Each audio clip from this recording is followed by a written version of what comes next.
Let me tell you of the days of high adventure.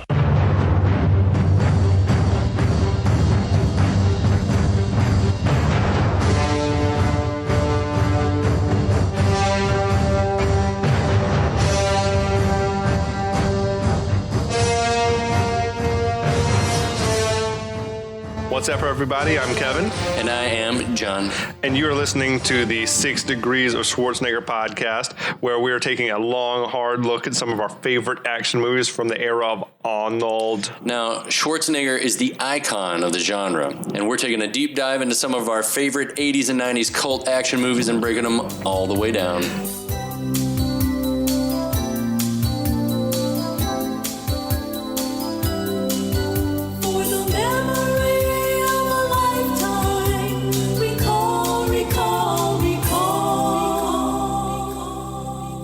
I feel like this whole movie is a deep dive. We're episode 3 of Total Recall right now. I'm exhausted, and we haven't even started yet. We haven't scratched the surface of what's really going on. No. Apparently. No. Who knows? I don't know that we ever figure out what's really going on in this movie.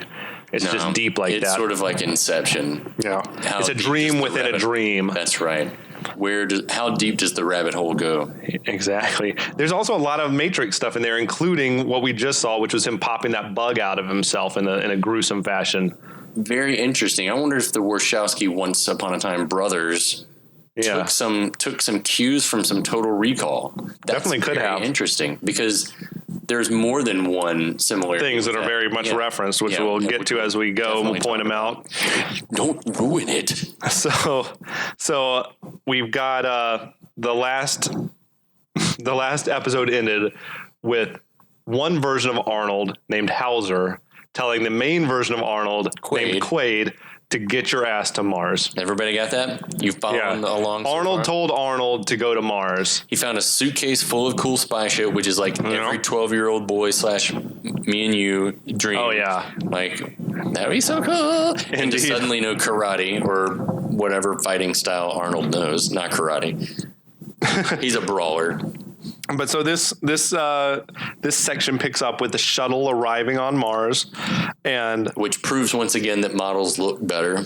Yeah, it looked great. Yeah, it's awesome, super good. We see a plus size woman coming off. Like just a large Arnold-sized woman coming off the shuttle. Alert. She's passing through customs here. Now, it does look like a very stressful customs environment, I will say. I was looking at it going, I feel stressed just looking at that line. Yes. She did not have like the quick pass, or she's not TSA pre-checked. No, she doesn't have global entry or intergalactic entry. Interesting thing, the woman's passport identifies her as Priscilla Allen, which is the name of the actress. There you go. So that's cool, I guess. That's all she could remember. Yeah, maybe. I don't know. Then we also see in the same moment, like Richter and his goons are walking through with some military personnel. That's right. There's Quado graffiti in the airport, I guess you call it. Martians love Quado. Yeah. They think he's fucking George Washington. And they're like, let's kill him. Cool, dudes. Cool. Very cool. Yeah, so they're being ushered out by the military, and it's at that point that the customs officer... He's asking, how long are you here? 2 weeks. Okay. He's like, what, did you have any fruit or vegetables? 2 weeks. 2 weeks. He's like, excuse me? And then she starts having a meltdown. Her face is... Priscilla Allen goes for it. Big time. I don't know what they said, ma'am, are you willing She's seizing. Are you willing to, I don't know, pull your face apart? It's basically, I think she told him, flash a strobe light in my face, trigger a seizure. But yeah, she is like twitching. She's shaking. She's like pulling her mouth in all sorts of weird ways. It looks like she's going to pull like her skin off of her skull. Yeah. So which draws attention, which Richter hears. Do you think... Yeah, right. Richter notices, he realizes that it's Quaid. Immediately. Yeah. I mean, who knows what it is, but he's quite right, obviously. Yep. They sort of surround the woman. The perpetrator, And then he sort of, a wig falls off. He pops a button or something on the side of the head, and the head sort of opens up, which is very cool. It sort of segments out. It breaks up into these segments. It's very right? cool. Yeah, it's a very, very cool Which effect. I guess was a practical effect. Yeah. Well, it had to have been because... And underneath that is a terrible looking Arnold sculpture.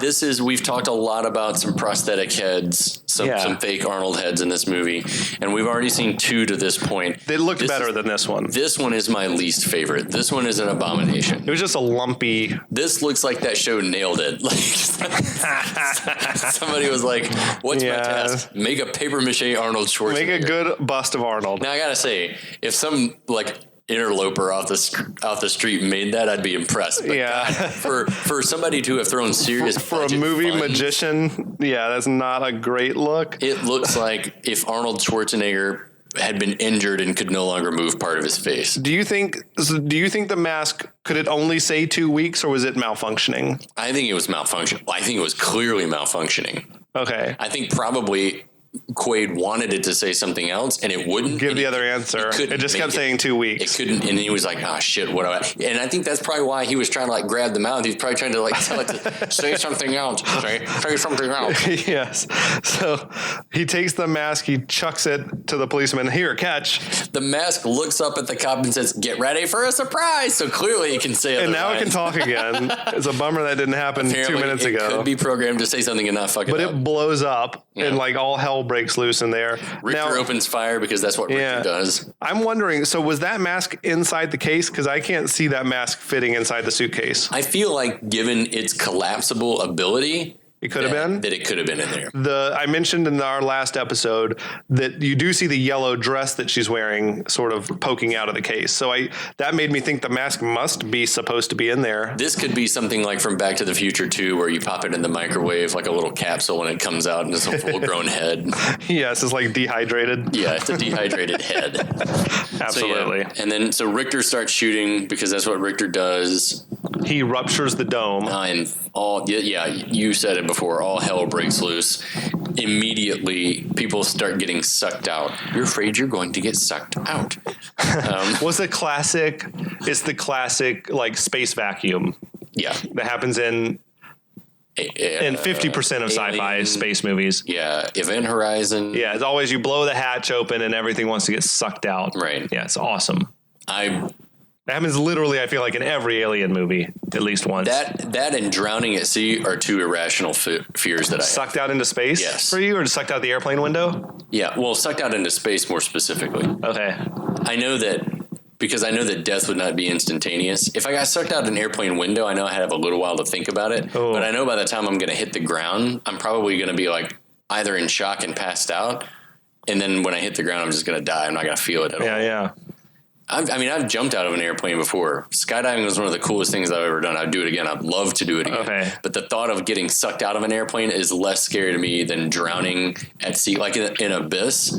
Like when Mary Elizabeth Mastrantonio does the thing to like save everybody because she knows that Ed Harris is a better swimmer. Yeah. That scene gives me major agita, and then the thought of getting sucked into space terrifies me also. Okay.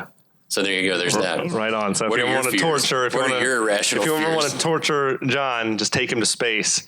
No, I want to go to space. That's the thing. Yeah, I'm just scared of getting sucked out. So someone there triggers like the emergency doors, and finally, after several people get sucked out, mainly bad guys, right? Thankfully, obviously, it's all the tools from the Cohagen company. But yeah, so they close the doors. But Quaid's able to escape under one just before it closes, so he's sort of free. You got this is our first alpha male exchange. Yeah, it's like a friggin' male dominant showdown. And this is some machismo that you don't really get in the like some two gorillas like thumping their chests at each other. So it's Richter and the leader of like the military unit. Yeah, he's like saying like, "Open the door, open the goddamn door." And he's like, "They're all connected," and then there's just like a 5-second stare down. Oh man. You think they're gonna punch? I like your idea that I bet when they called it cut, they would just like laughed and hugged it out, kissed, and I don't know. So not that there's anything wrong with that. No, we love that. So then we got Quaid. He's made his escape. He's riding like the Mars transit train. Sweet aerial view of Mars and models again. They're way better. Yeah. I love practical effects. If you guys can't tell, he's like sort of strikes up you got 2 people that are complaining about Cohagen raising the price of air.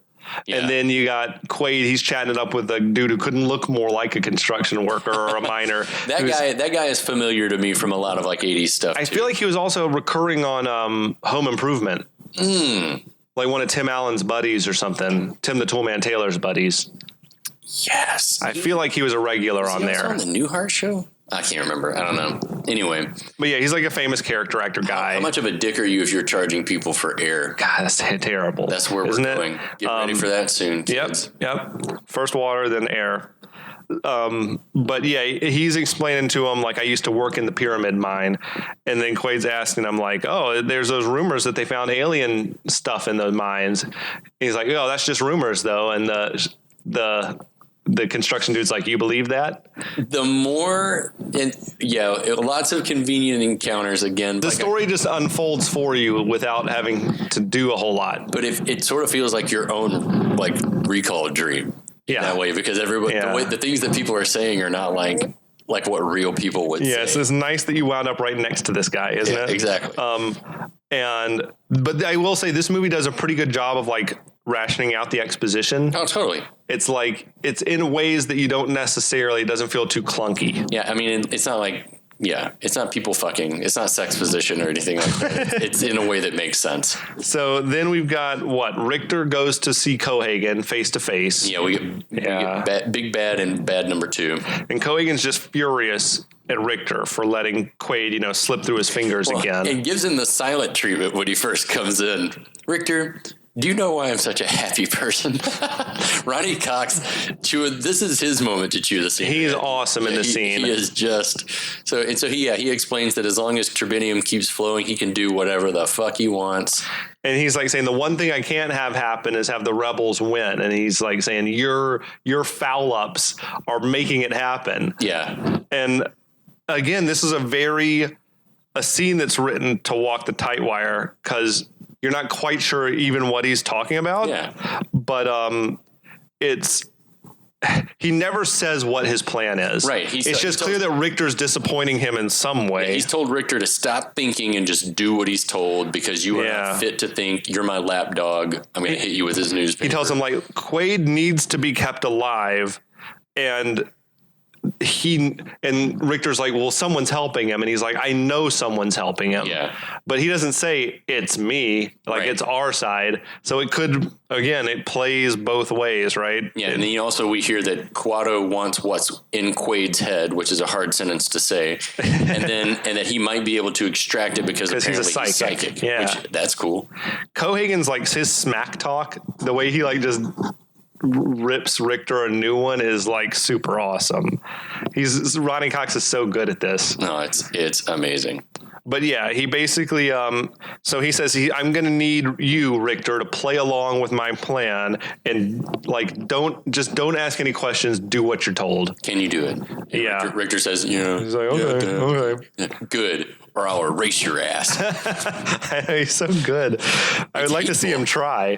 Yeah. So then we go back to Quaid. He's arriving at the Mars Hilton as Hauser. Product placement. Yeah, Hauser had instructed him to do it, and he's there. And he flashes the Brubaker badge. He does. He flashes that Brubaker ID.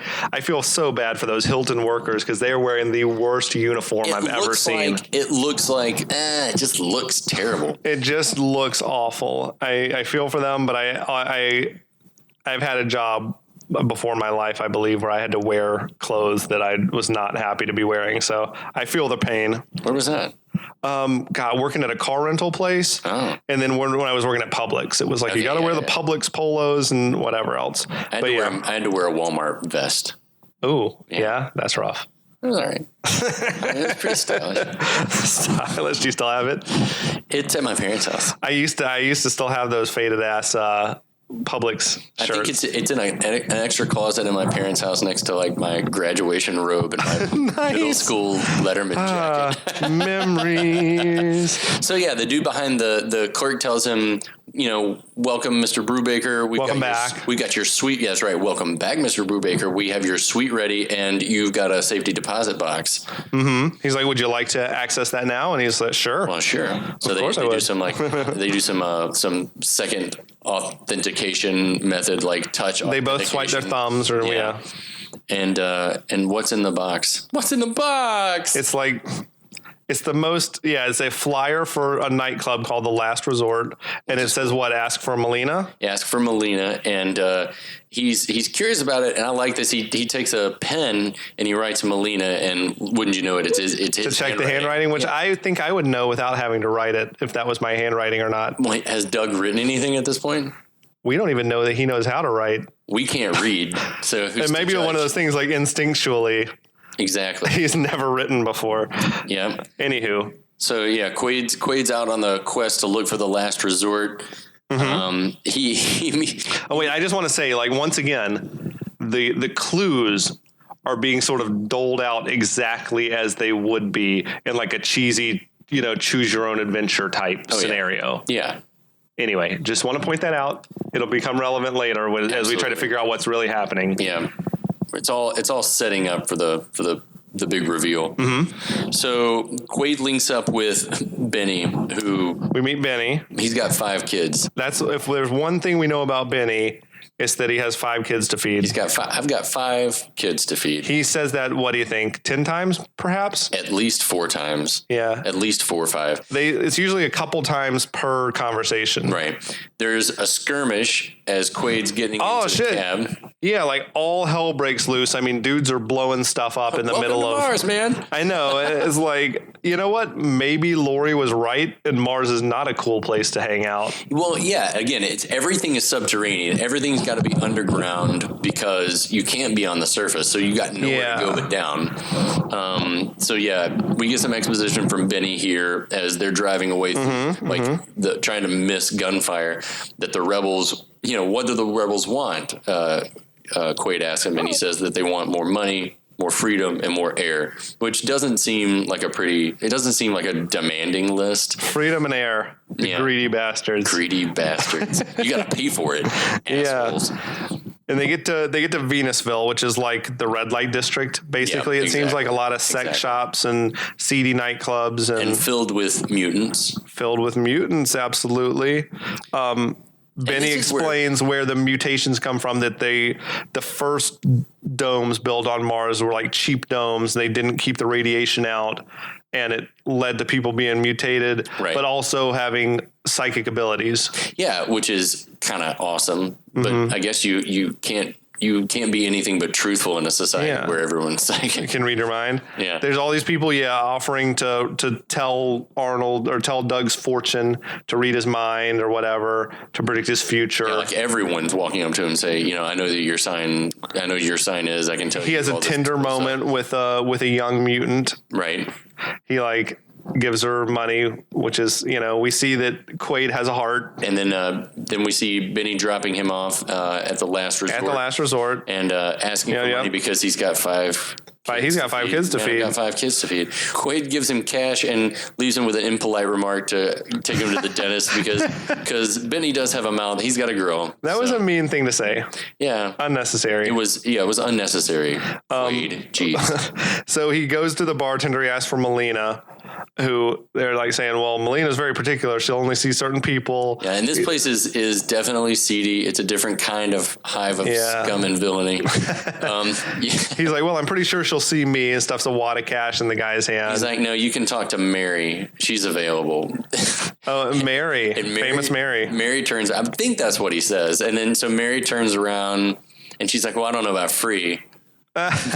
She's like, do you see anything you like? Is that what the line? I think so. She opens her shirt up. She's got 3 breasts. She's got a triple tata or a ta-ta-ta, if you will. A titties.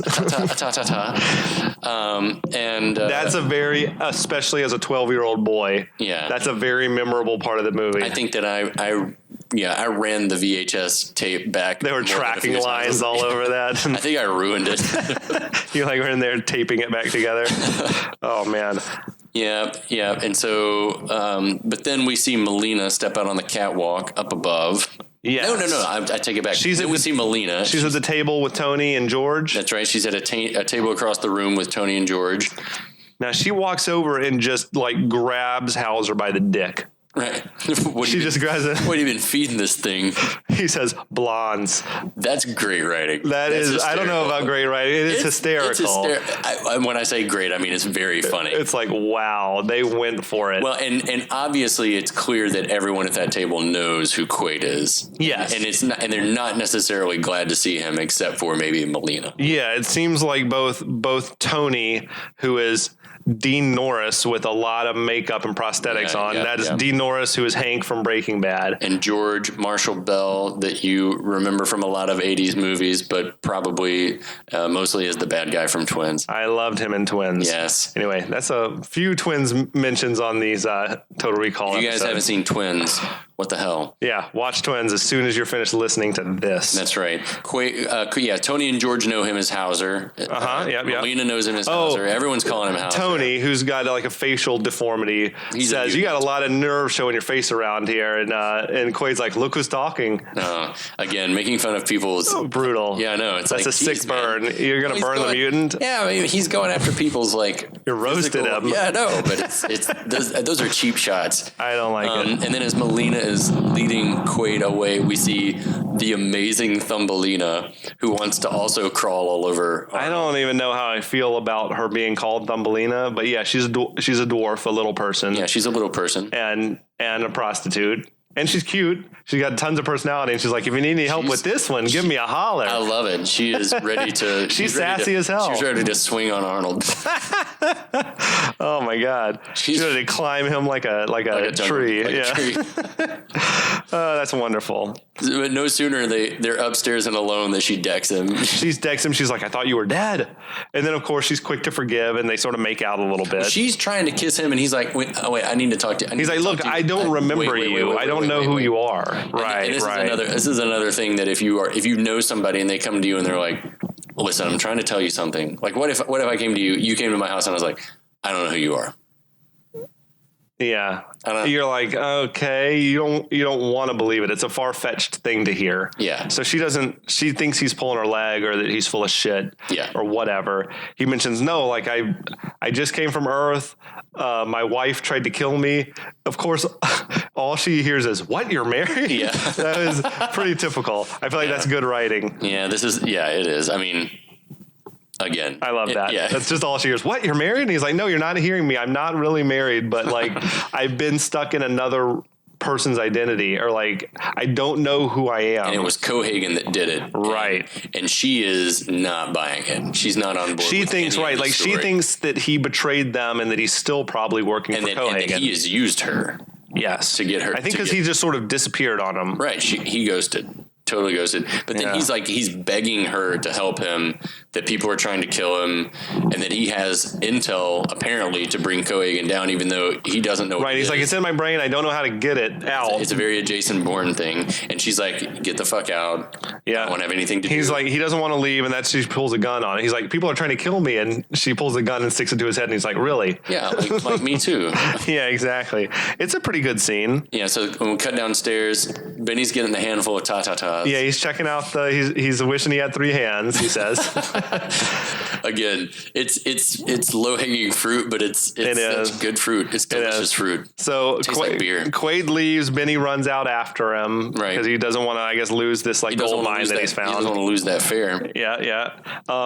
We got Cohagen on the news saying he's declared martial law, basically, that the military's going to take over. Federal colony is on lockdown because of Quado and his terrorists. Right. Quado's to blame for everything, of course. Because that's the way it is. Yep. That's just the way it is. So Quaid gets back to his room at the Hilton. No sooner does he get there, just about then there's a knock on the door. Always. Calling him Mr. Quaid? Yeah, he calls him... He calls him Mr. Quaid. He's here. I need to talk to you about Hauser. Yeah, that's right. I need to talk to you about Hauser. And he opens the door and he says his name is Edgemar. And he's Dr. Edgemar from Recall. He's the first guy we saw on the very first commercial for Recall. Typically that would be an actor. Right. On the commercial, not a real doctor. Instead of the guy. But he comes in the room. He's like, hey, I'm like, you're not going to believe this, but you're not, neither of us is in this room right now. That should have been the name of this movie. You're not going to believe this. He tells him, look, we're actually at Recall. You're strapped into a chair. you're suffering from a schizoid embolism. Yeah, a delusion that you're creating in your mind. Right. Oh, He's cool. like saying you've sort of broken free of the narrative of your trip and you're sort of forming your own adventure now. Which after the couple of days Quaid has, he's like, how could he not be skeptical? He's like, okay, yeah, all right. I mean, when Edgemar describes it, his version like feels more plausible, right, than that there's a crazy interplanetary conspiracy going on. It does. It seems plausible because we know that people have had these, but it also schizoid embolisms before, right? But it also seems like, given everything that we've seen happen, because it's happened in front of our eyes, it seems like people are trying to take advantage of someone who's been under a lot of mental duress. Yeah. So his argument basically is, listen, like everything that you've experienced is exactly what you paid for. Right. And Quaid's just like, oh, that's a coincidence. Right. That's a hell of a coincidence, I would say. Yeah. But it's also been what he's sort of been dreaming about even before he went to recall. So maybe it's not a coincidence at all. I don't know. We don't really know exactly. Right. But, and then suddenly Laurie's there. There's a knock on the door. He's like, and he says, go answer the door, Mr. Quaid. Exactly. Yeah. And who is it? But it's Laurie, which I think the first time I watched this movie, I was like, oh, Sharon Stone. She's back. I didn't think, I was like, sweet. Nice. And she says, of course, I'm at recall and I'm trying to help them bring you back. Yep. And Quaid doesn't believe it. And that's when the doctor starts giving him the bad cop treatment. And here we where he's like, look, this is not going to end well for you. Like if you don't listen, you're going to wind up getting lobotomized. You're going to lose yourself forever. And here's where we get the Matrix ripoff moment number 2. Like the Wachowskis maybe took something, and maybe there's another reference somewhere, or maybe it is Philip K. Dick. Maybe that's all of that was Philip K. Dick. That could be inspired. But he gives him basically a red pill, and he's like, "I need you to take this pill, and the red pill will bring you back to reality," which is in the Matrix, I think, right? Like if you take the red pill, you're gonna wake up in the real world. And if you take the blue pill, you go on living in ignorance. So that's a big coincidence for the Wachowskis if it was not, sort of an homage or whatever you call it. If it is an homage, it's an awesome homage. I'm all about homages to genres and to things that you love. Classical composers used to quote each other all the time. They used to do stuff like that all the time. So Quaid, being a pretty smart dude that he is, he's like, well, if this is just a dream, I could kill you right now, and you wouldn't worry about it, right? Yeah. And he's like, well, go ahead, but double dog dare you. He's like, if you do that to me, like in your mind, you're gonna think of yourself as a murderer. Like you're going to a sort of a spiral or whatever. You'll be traumatized. You'll be traumatized forever. Like you'll be trapped here forever. He's like, now this is when he makes some very, very specific predictions about what will happen if you don't take the pill, which is that you'll go on 1 minute, you'll be the savior of the rebels, the next minute you'll be Cohagen's bosom buddy, and you will have visions of alien technology, all of which is exactly what you requested from Recall, but back in the real world, like you'll be lobotomized. So and I think that kind of wins Schwarzenegger over. Like he seems like he's ready to take the pill, right? He's on board, I think, because all of that does sound like what in the world? And again, for the screenwriters out there, like it's a risky move to lay out the exact plot of what the rest of the movie is going to be. Yeah. But it's why the story is brilliant. But but if you're the casual observer watching the thing for the first time, it's like, wow, that's okay. Okay. That'd be weird if all that happens. Yeah. It's like, sure. Okay. So Quaid pops that pill in his mouth. Yep. But then it's got a sugar coating. He sees a bead of sweat running down the head of Edgemar. That's all it took. And he's like, if this guy is nervous that I might really kill him, then this must not be a dream. And that's literally all it took, because bang. Yeah, he shoots him right in the head. It's a pretty gruesome kill. Yeah, the special effects on that murder looked amazing. Yeah. Which is also a weird sentence to say, but it did look really, really good. Yeah, he spits that pill out. He spits the pill out right in Edgemar's dead face. And then we'll have to tell you what happens next time. Oh, that's what we call a cliffhanger, kids. Oh my god. Oh my god. All right, yeah, we're on the back half of the movie. Things are about to get super duper awesome. I can't wait. Yeah, check us out next time. We'll see you. We'll be back.